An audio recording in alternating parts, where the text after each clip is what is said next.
Ford Dealers of America present The Fred Allen Show.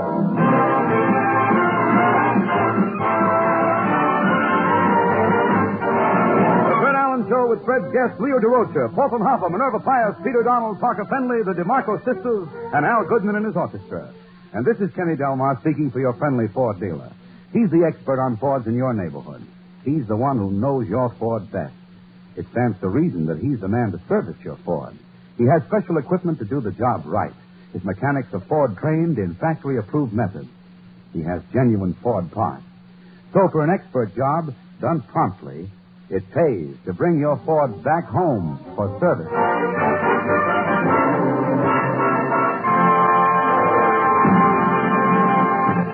Ladies and gentlemen, to observe daylight saving time, today all clocks were moved ahead 1 hour. Tonight, we bring you the man of the hour the country lost.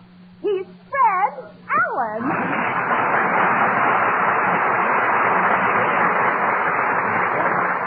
Thank you, and good evening, ladies and gentlemen. In Portland, I'm glad you mentioned that mildly amusing bit that you did about daylight saving time. When the clocks are moved ahead, does that make everybody an hour younger? An hour younger? Yes, it does. If you had a grandfather clock and you moved it ahead enough hours, the grandfather clock would become a little boy clock with a small face and dirty hair. You'd have to move it ahead an awful lot.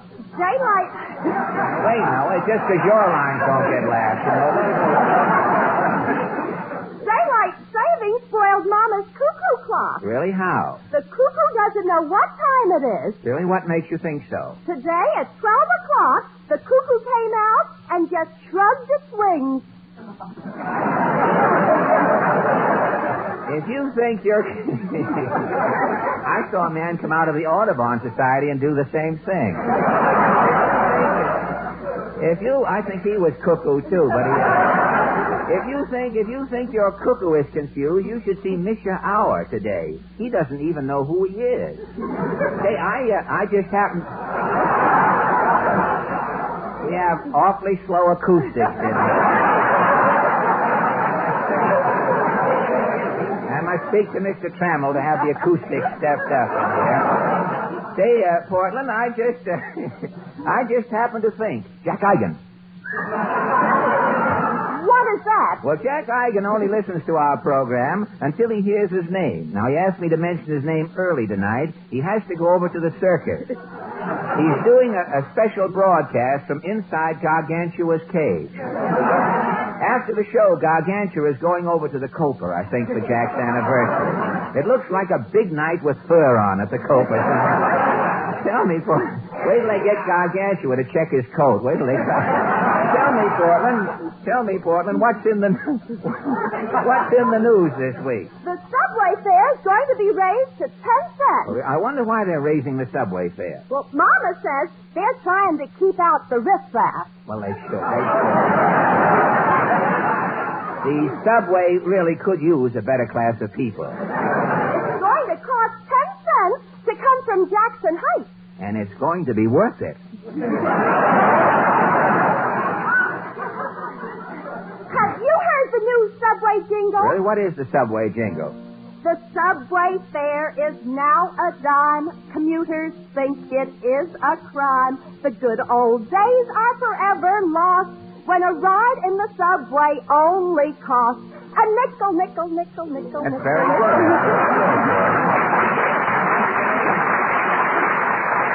I must say, you are in rare voice tonight.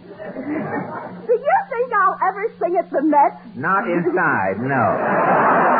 Tell me, what else is hot in the news? Well, Kathleen Windsor, who wrote Forever Amber, is divorcing her husband, Artie Shaw. Yeah, they say she's writing a sequel to Forever Amber.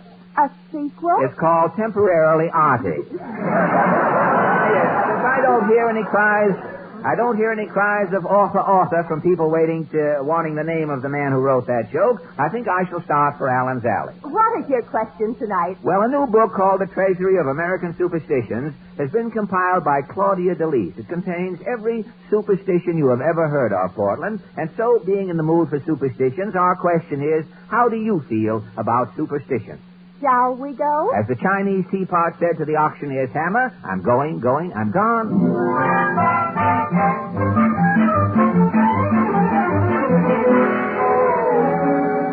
It's good to get back to Allen's Alley, Portland. I guess the Senator's having mule meat for dinner. There's something braying in the barbecue pit. Oh, well, let's not. Somebody tapped my trellis. Oh, it's you, Jughead. Yes, Senator. Well, let's go, son. As the two men said when they was inventing bubble gum, let's make it snappy. But, I'm busier than a handkerchief during a Betty Davis picture. I'm working on Senator Taft's housing bill. Everybody today is trying to get into a new house. But, even Senator Taft. Senator Taft is trying to get into a new house? Yeah, the White House. You don't get it, do you, son? No. You ought to give your head to a bone bank. Now, wait a minute, sir. Take it easy with those innuendos, Senator. Tell me, what's new? Well, I was up in New York attending that newspaper publishers' convention. The newspaper? Now, confidentially, son. Don't let this get around. No. I never read the newspapers, only the funnies. The comics, eh? Yeah, my favorite is Joe Palooka. Joe Palooka. When I was a young sprout, I used to dress like Joe Palooka. Yeah? Used to talk like Joe Palooka. Yeah? Used to walk like Joe Palooka. Gosh. When I'd strut down the street, everybody would say, there goes that Palooka. And they can still say that today, Senator. I'm honored, son. Well, tell me, Senator, how do you feel about American superstition? Well, son, down where I come from, we've got one superstition. And that superstition is? That a drink of whiskey will cure a snake bite. I see. For 20 years, every morning when I get up, I drink a full tumbler of whiskey. Every morning? Every noon before dinner, I drink another full tumbler of whiskey. Every noon? Every night before going to bed, I drink a full tumbler of whiskey. You've been drinking whiskey for 20 years. Have you ever been bitten by a snake, Senator? Not yet, son. No? But the first snake that bites me is going to find me well prepared. So long.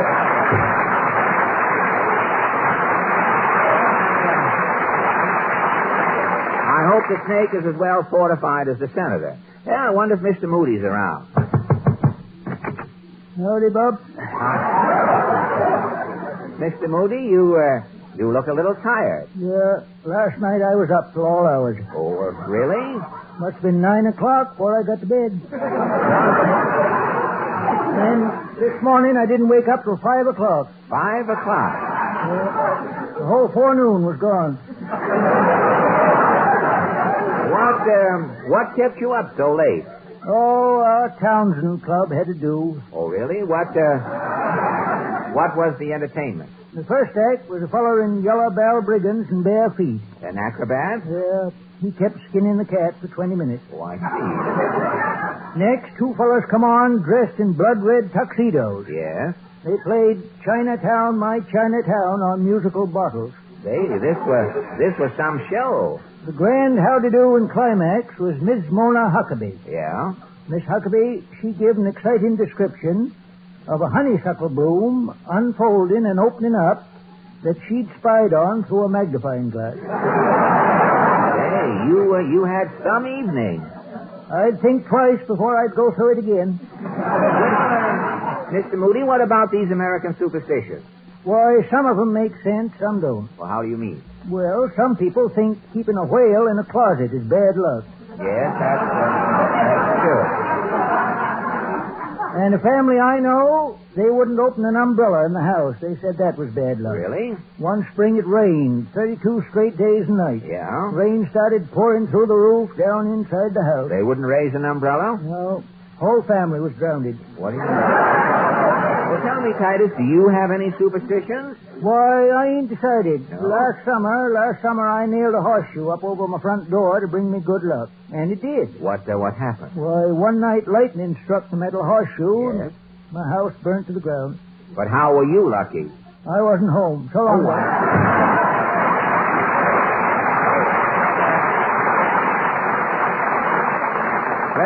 Let's try this next door. Howdy, Jeffy.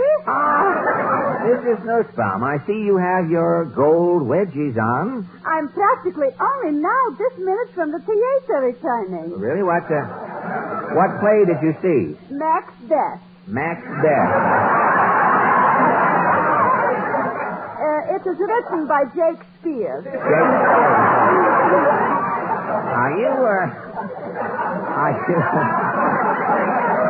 Are you a Shakespeare fan? Then I am attending by Mrs. Zibberman the finishing school, a young chit. Uh-huh. I'm starting with the Dramatics Club in Macbeth. Oh, really? What part did you play in Macbeth? With long hair, also one tooth, I am a witch. Oh, a witch? Doubling, toil with troubling, fire, boiling, also cauldron bobbling. From the play of the same name. That's very good. That's very good. Mrs. Zibberman is saying that closing the eyes, you are not knowing me from Morris Evans. I can say that. Well, Mrs. Nussbaum, how do you feel about superstition? Oh, walking under a mirror, breaking a ladder, throwing over the shoulder saltines, I'm laughing.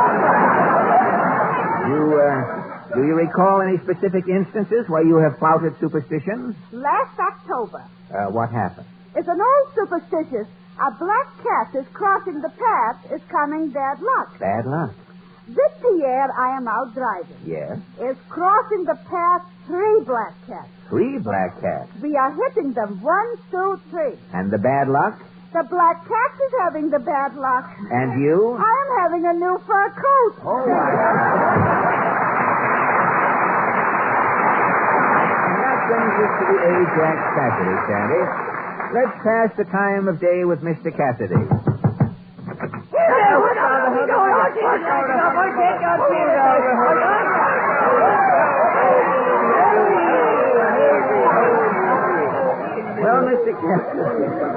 Well, Mr. Cassidy, what about these superstitions? Me boy, superstitions are not to be taken lightly. No? When the supernatural is flaunted, dire are the consequences that can ensue. You know of a specific case, Ajax? I do. 'Twas 3 on a mat put Balzac Brannigan in the hospital. 3 on a mat? Well, now, you see, Balzac was at the circus. Yes. And the Siamese twins was just lighting 2 cigarettes. Uh-huh. Balzac stepped up and asked the Siamese twins for a light. I see. Well, after he got the light, Balzac started to walk between the Siamese twins. He was stopped. I see. Balzac says, whatever it is, let it down, boys. I've got to get through. Let it... Well, a fight started. Yes? One of the Siamese twins was arrested, the other one got away, and Balzac came to in the accident hall.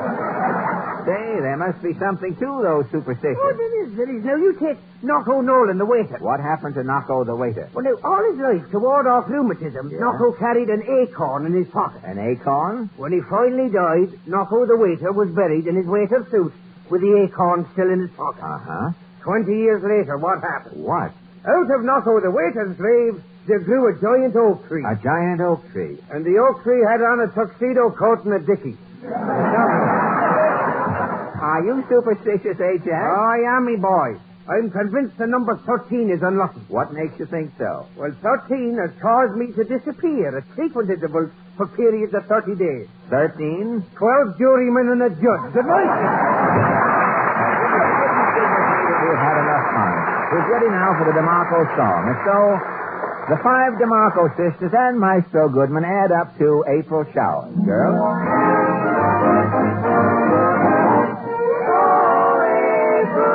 Showers may come your way.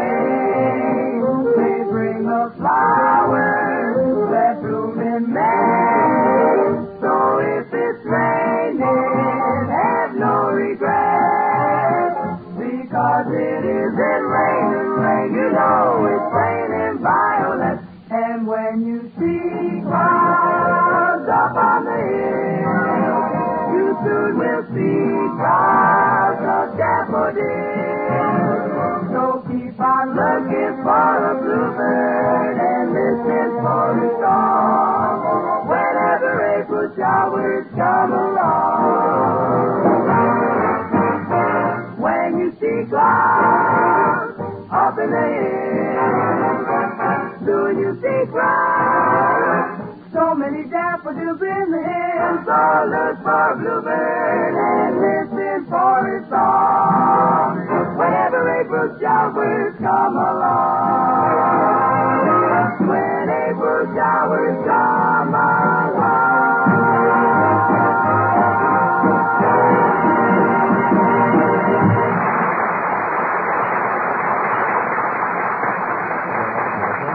And now, ladies and gentlemen... Oh, Fred. Yes, Kenny? Senator Claghorn is outside to see you. Senator Claghorn, I just left him a little while ago. Send him in. All right. Right this way, Senator. Yes, come right in, Senator Claghorn. Well, howdy. I say howdy, son. Have a dig on. Well, thanks, Senator. Say, what's the big idea carrying that tree trunk with you? Son, I'm aiming to make some stump speeches. I'm campaigning. Campaigning. Oh, that explains this free cigar, then. Say, what's this writing on the band? A vote for Claghorn is a vote for Ford trucks. Well, that's my slogan, son. It's sweeping the country. The new Ford truck? They're drawing the crowd, son. Everybody wants that bonus. You are giving a bonus? Ford trucks are giving the bonus. They're bonus built. Built extra strong to last longer, that is. Well, tell me, Senator, isn't this something new in politics, building a platform around trucks? Well, son, when I heard there were 139 models in the new Ford truck line, I started thinking. Thinking what? When I heard how truck drivers were raving about the comfort of Ford's new $1 million cab, I made up my mind. You're setting up campaign headquarters at your Ford dealer? I'm doing better than that, son. I'm turning in my old bandwagon for a new Ford truck. So long, son. So long, that is. Again, Senator. So long.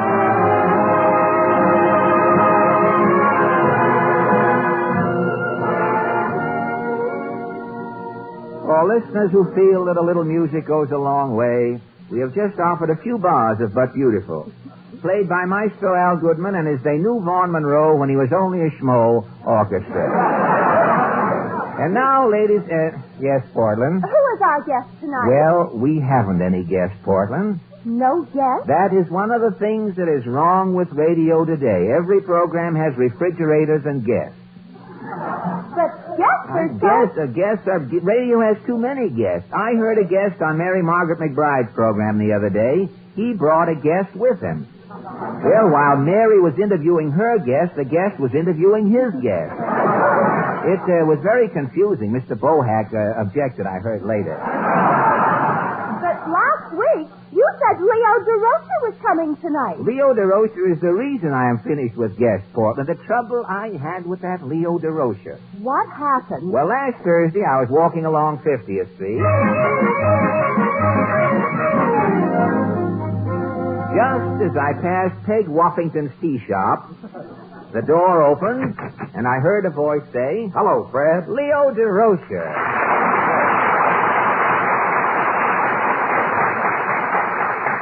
Leo, what are you doing coming out of Peg Woffington's tea shop? I just finished my lesson.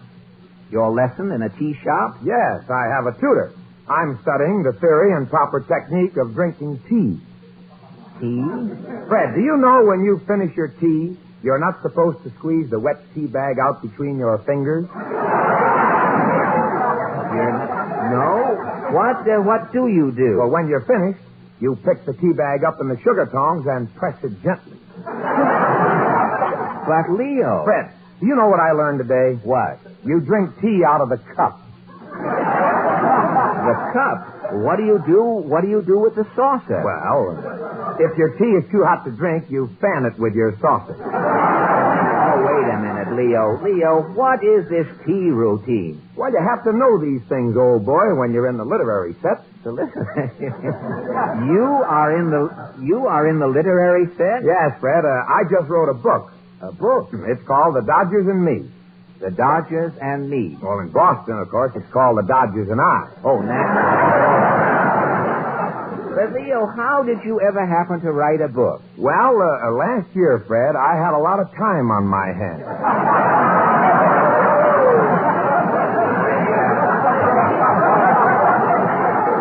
I know. And I read that Babe Ruth was writing a book, and it gave me an idea. Oh, so you started to write a book, too? I wrote day and night for 6 months. And when you finished? I had a sentence 300 pages long. One sentence was 300 pages long? The publisher made me go back and break it up into paragraphs. Then he showed me what periods, commas, and hyphens were and told me to punctuate it. And when the book was finished? I had 200 commas, 30 periods, and 1 hyphen left over. 1 hyphen, eh? I finally got rid of the hyphen. How? I stood the hyphen up on end and used it for an exclamation point. Good. Well, Fred, I must dash. I'll be late for my etiquette class. Etiquette class? Oh, yes. Attending all these literary teas, I can't afford to commit a faux pas. Oh, you're polishing your manners? Oh, I'm also learning my knives and forks. Oh, fine. Fred, you know that little fork way down at the end of the fork? Yes? That's for eating oysters. No kidding. An oyster fork? For 30 years, I've been eating oysters with a spoon. Gosh. Last night, my homework was correct napkin usage. Correct napkin usage. The napkin is supposed to be unfurled and tossed casually on the lap. Oh. I used to stuff my napkin down in my collar. Oh, and now that your napkin is in your lap? My shirt is loaded with gravy. You're a mess, eh? Well, I'm a slob, but I'm correct.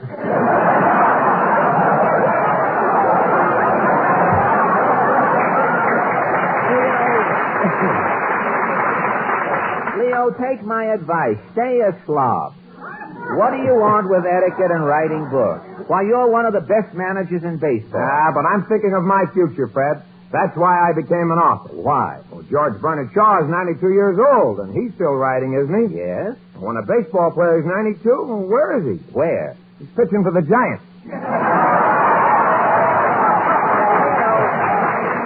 Leo, I wonder if you... Oh, I'll be glad to, Fred. I'll have my publisher, Zip Davis, send you a copy of my book, The Dodgers and Me, tomorrow. No, not the book, Leo. I know the Dodgers are playing at Ebbets Field. I thought you might have a ticket. Oh, it just so happens I have 2 extra tickets. Eugene O'Neill couldn't make it. Here you are, Fred. Gosh, 2 tickets. Thanks a lot, Leo. Well, I'm having a beret made. I've got to get a fitting. So long, Fred. So long, Leo.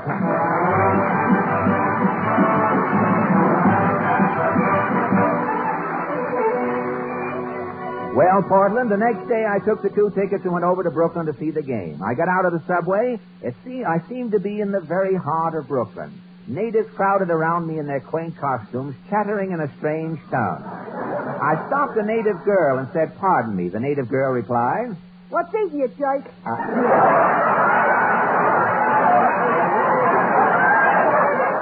Can you tell me, miss, how to get to Ebbets Field? Eversfield? Yes. Watch on. Uh-huh. This is my landing first. Yeah. Get down first, you see an oyster bar. Uh-huh. Cross the oyster bar to Mumpitcher. Yeah. Next to Mumpitcher's side. Yeah. The downside, 30 blocks. That's 30side inside. That's Eversfield. Well, I know, but where is Ebbets Field? Oh, you refugee. Now, look. Look, Miss, by any chance, are you going towards Ebbets Field? I noted a wolf in Creep's clothing. Now, Miss, I have an extra ticket to the game if you'd like to. Oh, yeah, I'm calling a cop. Come back here, Miss. Miss, I have an extra ticket. I have it. Pardon me, mister. Yes, sir? I heard you yelling. Are you selling tickets for the Dodgers game? No, not selling. No, I just happen to have an extra ticket here. I'll give you $5 for it. Oh, no. I couldn't take your money. But I insist. No, here, you take the ticket. Here's the $5. So long. No, wait, come here. I don't want your money. You there, just a minute. Yes, officer. Got a license to sell baseball tickets? A license? No. I thought so. A scalper. A scalper? That's the Joe Copper. He tried to give me the eye. Molest him, too. All right, come on, Sizzler. But, officer, I can explain. Tell it to the judge. But I'm going to Ebbets Field. Oh, yeah? I'm Leo Durocher's guest. He invited me to see his team. Never mind the team. I'm calling the wagon. Come on. Now, wait. Take your cold hand out of my collar, officer. You're chilling my Adam's apple, officer.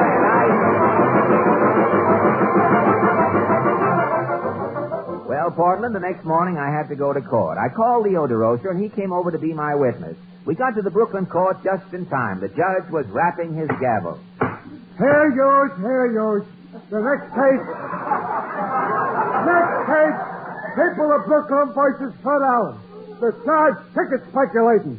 Guilty or not guilty, Allen? Not guilty, Your Honor. That's what you think. Wait till I get going. All right, who's the first witness? I am, Judge. What's your name? Charlie Heffelfinger. What happened, sir?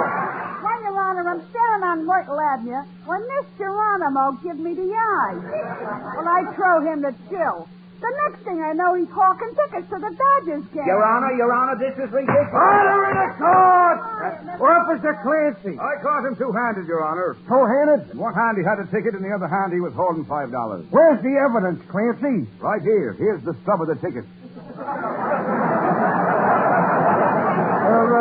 Clancy, how was the game? Oh, great. And here's the change from his $5. I had 17 hot dogs. Allen, this evidence is incriminating. Your Honor, I can explain. Order in the court! Whereas you open your trap once more, I'll throw me gravel in it. Now, wait a minute. Don't talk back. You New York wise guys has got to quit coming over here trying to smoish the good name of Brooklyn. But, Your Honor... Last week, a guy in a parking lot had a television set on top of a beer barrel. He was simulating a saloon. Now you come over with your ticket speculating. I ought to habeas your corpus. Your Honor, I have a witness. All right, where's your witness? He's right here. Tell the judge, Leo. Your Honor, I feel that the prosecution of this innocent man is a grave miscarriage of justice. Hey, just a moment, character. Who are you? I'm Leo Durocher. What's on your mind, Bud? Well, I'd like to say a few words on Mr. Allen's behalf. Yes, tell the judge just what happened, Leo. Yeah, no perjury, neither. Well, Your Honor, the quality of mercy is not strange. It droppeth as the gentle rain from heaven. What is that, a weather report? Your Honor, that's from the Merchant of Venice. I don't care if it's from Abraham and Strauss. This house is Your Honor? Tell him where I got the tickets, Leo. Your Honor, I gave Mr. Allen those baseball tickets. What are you, a printer? Oh, You're a writer. Oh, Clancy. Oh, yeah, Your Honor. I think I got this bum trapped. Give him a pencil and paper. Okay, Judge. All right, Mr. Writer. Now write something. Gladly, Your Honor. There you are. Hey, look, Clancy, what is this? It's writing, Judge.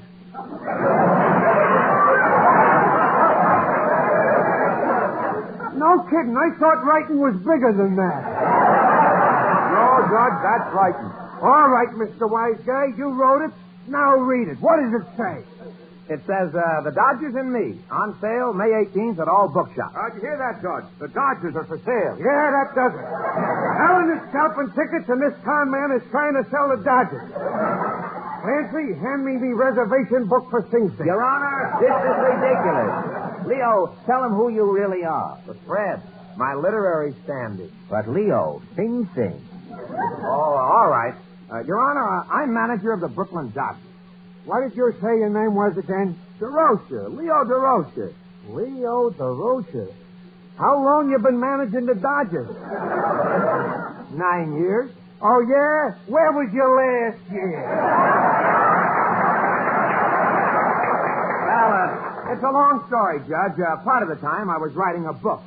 And you say this year you're managing the Dodgers? Yes, Your Honor. Better you should start writing another book.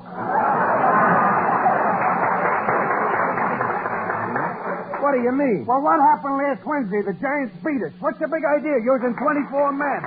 Well, the Dodgers had a bad day, Your Honor. Why don't you fix the lineup? What's wrong with the lineup? Well, you got Ward on first, Robinson on second, Cox on third. What lineup would you use? Well, first I put Stanky on second. Stanky's in Boston. What's Stanky doing in Boston? The Dodgers is playing in Brooklyn. We sold Stanky to Boston. Brooklyn sold Stanky. Would the Mine Workers Union sell John L. Lewis? I'm not managing the Mine Workers Union. Well, anyway, there's one consolation. We still got Dixie Walker. Judge, haven't you heard? Leo, you didn't. Dixie was sold to Pittsburgh. Leo, do we still have 9 men left? What do you think we're playing with? You knucklehead bat boy. Okay, old Leo, but let's get them organized. Maybe we won't win the pennant, but at least we won't fall out of the league. Hey, Judge, Your Honor, what about my trial? Quiet. The court's busy trying to save the Dodgers. Now, Leo, here's your line. All right, Judge. Who's on first? Now, what's on first? That's what I said. Who's on first? Who's on second? What's on first? Your Honor, what about me? You're on third. Now, listen, Leo. Quiet, you.